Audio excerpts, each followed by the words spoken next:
Non lasciamo solo Alessio. Con questa invocazione, l'Associazione Cittadini del Mondo di Cagliari si unisce alla raccolta fondi a favore di Alessio Zeda, il giovane di 21 anni che lo scorso 8 novembre a Tiana ha perso il padre Guglielmo Memo Zeda e la madre Marilena Iba nella tragica esplosione della loro villetta nel centro del Nuorese. La raccolta fondi è stata organizzata subito dopo la tragedia dai colleghi di lavoro del padre.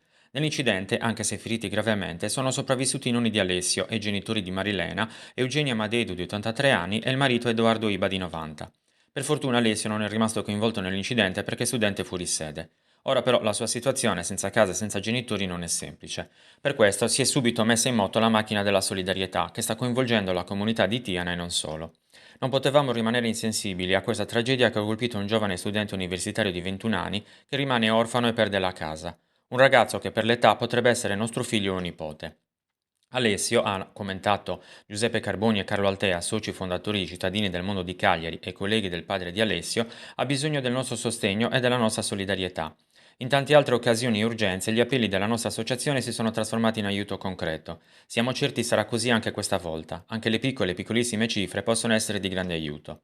Per l'occasione, infatti, l'associazione ha creato un apposito conto intestato al giovane, dove chiunque potrà dare il proprio contributo. Le indicazioni per poterlo fare si possono trovare nella pagina Facebook ufficiale Cittadini del Mondo UDV Cagliari dell'associazione. Chiediamo a tutti gli amici della nostra associazione una piccola donazione, versandola direttamente sul conto intestato ad Alessio. E, concludono Carboni e Altea, di fare girare nei gruppi e nei canali social l'appello per raggiungere il maggior numero di persone possibile.